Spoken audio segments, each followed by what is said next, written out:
over the break we were doing, this is the Russian for your cup, Russian translation. And if you look at any of your foreign languages, what they will do is the same thing. They will say moja česká, which means adverb verb, or they do delja česká, adverb verb. See, now in 1917, the Russian Stalin went to Rothschild to borrow money and put Russia into bankruptcy to fight the Bolshevik Revolution. Under international bankruptcy, you had 70 years and you get 1987 plus 90 days and 45 days of trust, and you get 1988.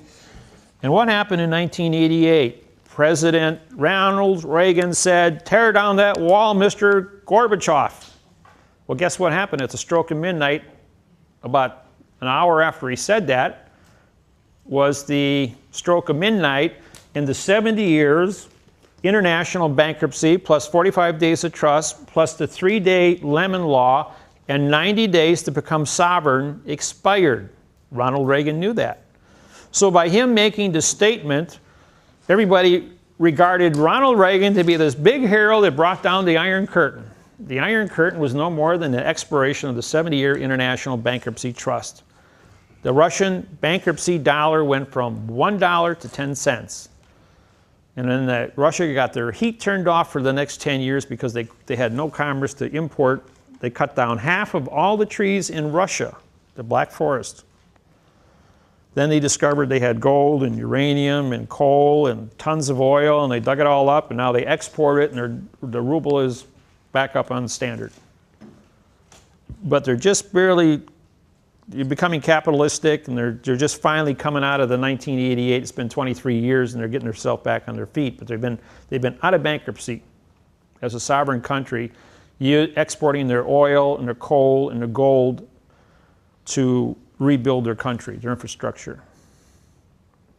So, and Stalin built all the railroads, and by sending human beings to the Gulag to mine gold, to send to Moscow to build the railroad, and these people would work until they starved to death, and they genocided 200 million people to mine the gold and the resources to build a new infrastructure of Russia, because they had no resources or food to feed the people.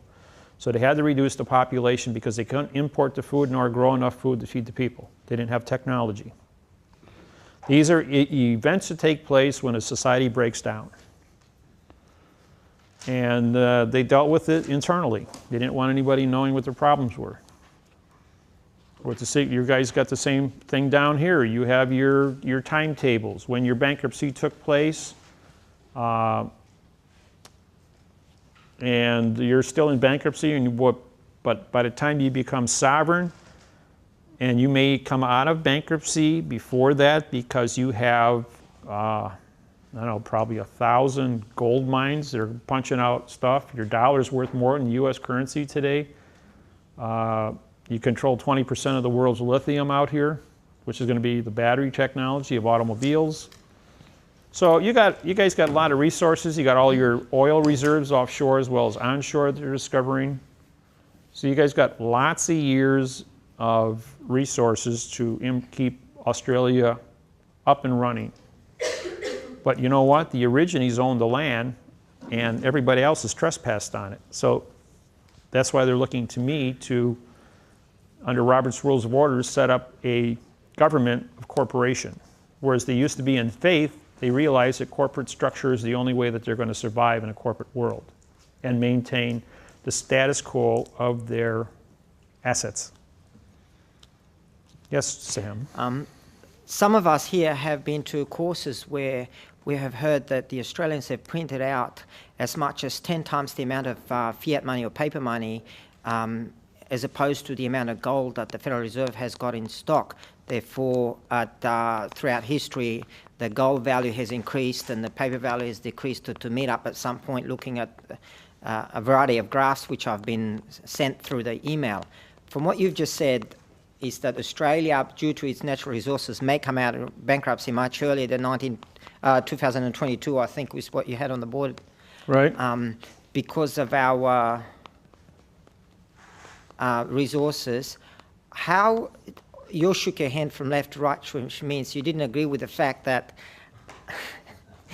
the currency, or I should say the paper money that we have, is that much of a difference between what we have in reserves and what is actually in circulation. If your government wanted to pull all the gold out of the ground, and we wanted to pull all the gold out of our ground, and the Russians wanted to pull all the gold out of their ground, and their coal and their oil and all their mineral resources, there'd be such a surplus of everything that it would devalue all of its values, okay? Money is just a means of exchange on any given day. And how deep in the ground have you dug? 100 feet? Cry, you can go down 50 miles and find stuff, you know? They got mines down in South Africa that are 3,000 to 4,000 feet deep. 50 miles is 80 kilometers. No, Can you we say do if you go down 50 miles in the ground, you can probably still find gold down there, you know? But the temperature, when you get down to a certain level, it gets hot because now you got heat from the earth coming up. You know, if you go down only I don't know, I think it's 20 feet in the ground, the temperature is 50 degrees year round. I don't care if it's the Arctic or it's in the middle of a desert. The temperature is the same underground. All the caves in the world maintain their same temperature year round because it's an underground. So all this stuff about the papers not being worth any because it's not banked by gold, what's your view on that? That's nonsense. You got to what are your roads worth in this country? That's backed, you know, your roads, your buildings, your cars, your infrastructure, your intellectual intelligence, the minerals in the ground are still there. You can sell, you buy stock in Hecla mines based on how many ounces of silver and gold and copper are still in the ground and what it's valued at. And then they go ahead and they take the daily exchange rate and they multiply it times what the reserves are in the ground, and that's what establishes the price of the stock. It has nothing to do with what's already above the ground. No, that's irrelevant, because what they do is they pull all this gold out of the ground and they refine it down to probably a 25%. I was up in Alaska. I went up to Fairbanks, Alaska. This lady picked me up at the airport because I did a seminar up there just back about 8 years ago. She says, "Hey, how'd you like to see my $3 million?" And I'm going, "Where do you keep it?" She says, "Come on, I'll drive you over there." And she drives me over, it's about 5 miles out of town. She says, "That big pile of dirt there, it's about 50 feet tall, just a big pyramid." I says, "This is a nice Cadillac, brand new 2002 Cadillac." She says, "Yeah, I took 2 5-gallon pails of dirt off of that pile to buy this Cadillac. That's how rich the gold is in that pile of dirt." She says, the machine came through here and they dug up my mine, they separated it all out and gave me this big pile of refined dirt. And every time I need money, I just go there and shovel up another 5-gallon pail and take it down to the assay office, and they give me so much cash, and I pay taxes on whatever gold I shovel up and break out. As long as it's in that refined state, it's tax-free. Can I have her address? Point is, that's the way everywhere. You go down to all your mines all throughout Australia, they will dig it out of the ground, and they'll pile it up there. They know exactly what its assay value is per ton, and as long as it maintains a specific ore to dirt ratio, it's tax-free sitting there. And of course you have security cameras around there. Nobody's going to go up and pick a 5-gallon pail up and walk off property with it. So, and as long as the gold is, like right now, it's $1,000 an ounce. They know exactly how much they need to run the business and refine it, pay the taxes, pay the insurance, satisfy the shareholders, and not disrupt the status quo of how many ounces of gold are available planet-wide, so they keep the price stable. Mm-hmm. Then they go ahead and they say, well, you know, if gold jumps at $2,000 or $3,000 an ounce, that pile of dirt just might disappear overnight. And that's how fast they'll refine it down. Okay. Now you also mentioned in your answer before that what the roads, what the buildings are worth. That's all part of value. So you're saying the dollar is backed by Infrastructure, infrastructure as well. yes. So the money that the country has borrowed, what is it, 78 billion or something that we've borrowed over the last couple of years, that's gone into infrastructure, that's a solid investment into the dollar. Right, because inflation is going to just keep on what it costs to build today versus what it's going to cost 10 years from now is going to be totally different. So there might not be a complete waste of money putting all this money into the country. If you put in the road's going to go ahead and put up factories along the road and get the commerce to and from. It's going to generate taxes. It's going to generate jobs. It's going to create a chain reaction of events. You know, when I was 20 years old, I worked for $100 a week. I supported my wife and my child in an apartment, but I couldn't really live on $100 a week, so I had to go out and get a second job. I drove cab when I was 20 years old. And I figured I was never going to get rich using my back, so I had to go to school and get an education. And I started college when I was 21 years old, and I stayed in college until 1987, 17 years. And then this program, I started in 1980 when I went to school full-time. I still did my law studies. And I worked third shift nights. I worked third shift nights so I could go to school full-time days. I was a college professor for 3 years, 1977, 78, and 79. I taught welding technology, metallurgy, and blueprint reading through engineering. Blueprint. Blueprint, right. Blueprint. You have to have a blueprint to build a building. You have to know what the symbols mean. You have to know you have to know the coefficient of expansion of metals, gases, concrete, glass, and how they interface each other, how you mix them together, all those kind of things. Engineering courses, metallurgy courses. I took all that stuff. I was curious.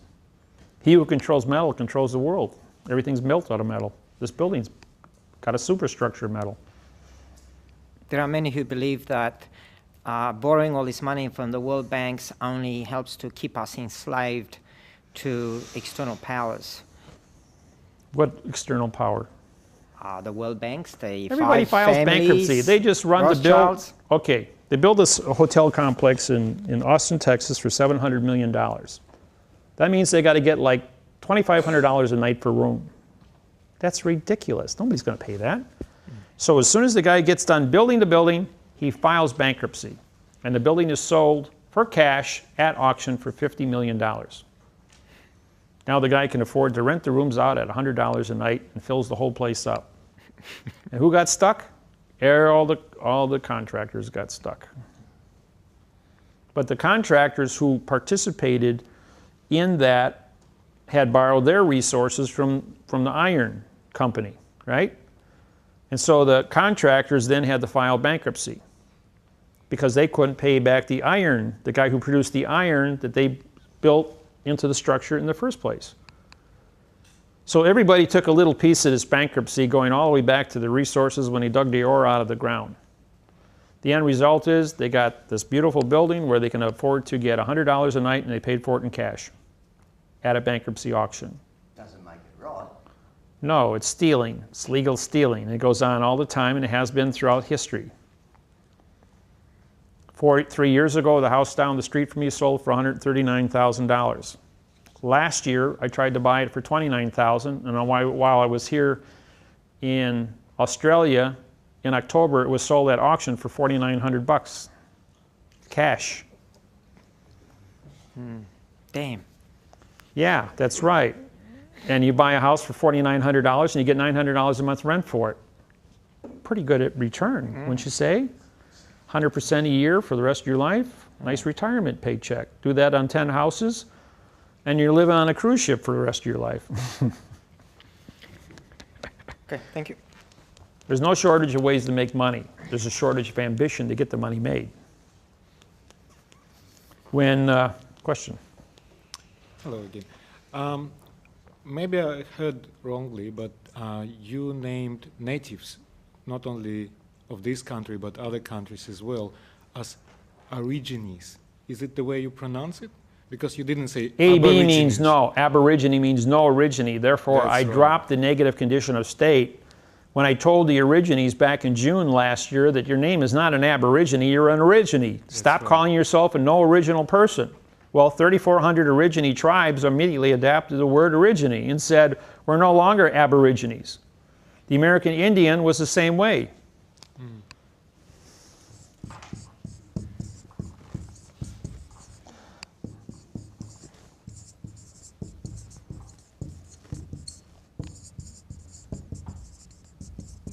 That's what Indian means, no original contract. That's because they wrote everything in hieroglyphics. They didn't have written contracts. So they called them Indians. And they went out and they killed the Indians because they didn't have contracts and stole the land, which is alien, invaded their territory.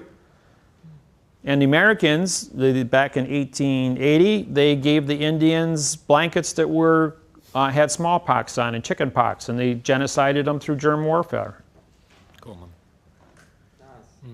Yeah, and the same thing happened. The whaler guys came in with chickenpox and measles and mumps and typhus and whooping cough and took out 98% of the Hawaiians, the Maoris, and the Aborigines here in Australia.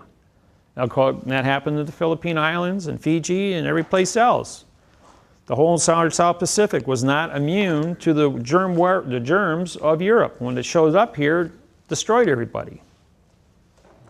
Thank you. Maybe I heard things incorrectly, or maybe I'm making assumptions. A couple of things that you've said over the last 2 days don't sort of sit right with me. One of them is my understanding of Rothschilds and the tremendous wealth that he has, and the inequity in the world, the numbers of people who starve and die every day. 1.5 billion people starve, are going hungry every day and are illiterate. And the other thing also was in terms of those people who were trying to sue the American government for wrongful death, I guess, in the 9/11. And in both those instances, in the first instance, you mentioned that you have gone to Rothschilds and said to him, this is the way we're going to structure things in terms of the language, and you're going to be more wealthy than you have been if you follow this, and also put the situation with those other people, the wrongful death. I would have thought that that's inequity in both instances, and the not allowing those people the wrongful death when it was actually the government that instigated that whole process. Correct. I have a problem with that. Okay. The syntax is going to disrupt a whole lot of industries. It is going to make a whole lot of changes. There is going to be a lot of unfairness as this thing works its way through the system. People who don't know will become harvested. People that do know will be doing the harvesting. And the information is made public to everyone equally. The intelligence of a person that has a 200 IQ will more than likely harvest a person that has a 100 IQ. And they can't defend themselves because they don't have the technology to defend themselves, both in the form of contract nor tools.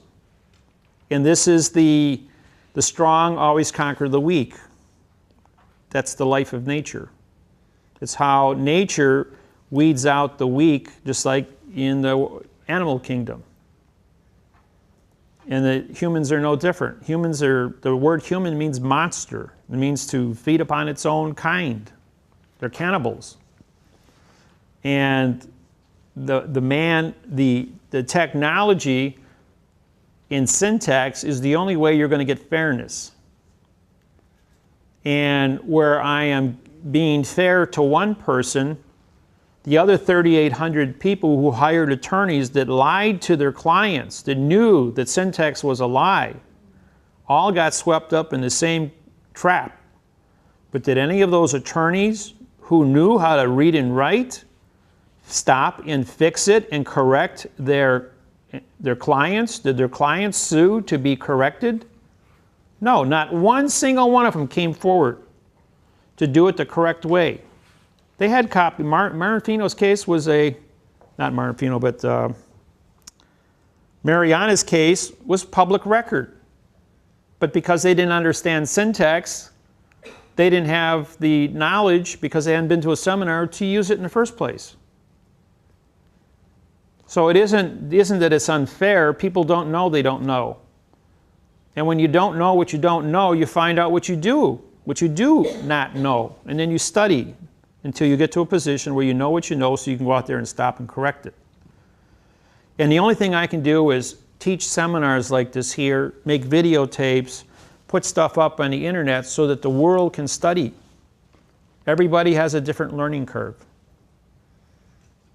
You know, 50 years ago, we didn't have television, which brings all this information. And even the information that we got from television was censored. Today, you got internet. That is totally uncensored. Look at the difference of thousands of millions of programs you can look at on the internet for getting information.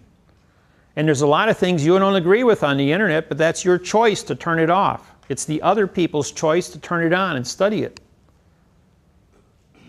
And you know what? Your country censors what comes through on the internet, because I can't even get my own emails here. I can get some of my emails, but not all my emails, because they censor information that comes into your country. I go into a hotel, I got 10 sports channels and 1 news channel, and I know damn well that's not reality. How many of you have seen actual footage of the 9/11 buildings collapsing and what happened there? Anybody want to see them? I got them on my laptop. I'll turn it on, you guys can watch it.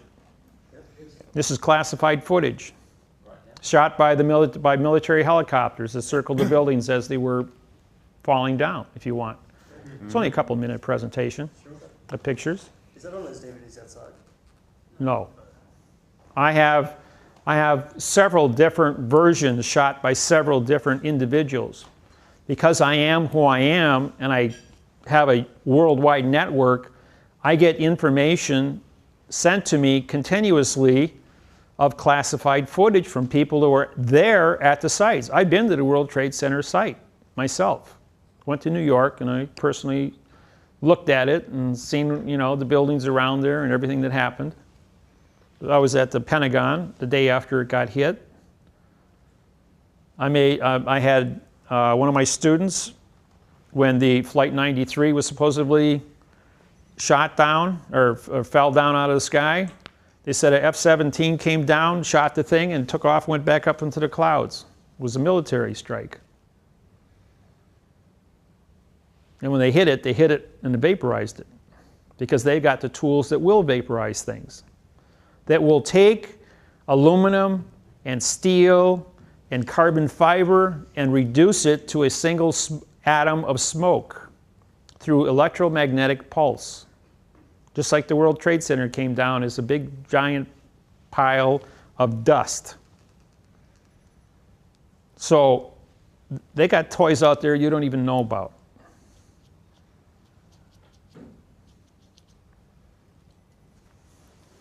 Enough said about that. On the situation with the World Trade Center, I'll have to agree to disagree. I still can't see any validity in not letting those people, they're suffering just because they didn't know. And I still haven't had any clarification on Rothschild. Oh, okay, Rothschild. When I met Rothschild, I said, "Are you really worth that much money?" He says, "Well, I'm responsible for management." He says, "But I only got a couple of $1 million of my own money." I says, "Well, does all that money improve your life?" He says, "Well, these are the clothes I wore today. I have a meal, I eat breakfast, lunch, and dinner. I sleep in a bed at night." He says, "Whether I've got $1 million in the bank or I've got $1 trillion in the bank, it doesn't change my day-to-day living. I can't touch the money because it's all committed through contracts. It's being used. It isn't where you have a big pile of money that would fill this room to the top. How fast can you spend things? People don't even realize what $1 billion is. You know how big a semi-trailer is? If you filled it for $100 bills, that would be $1 billion. What are you going to do? Carry around 40 tons of paper? It's not realistic. Look at Bill Gates, the Google brothers, or Warren Buffett. 40 to 60 billion dollars each one of these guys are worth. And they give it away. Doesn't make them any better. They even eat at McDonald's. They don't care. It's just a bunch of numbers you put out here, and they still work every day, same as anybody else. They probably work harder than any of you do for your paycheck every day. Doesn't change a darn thing. I'm financially independent. I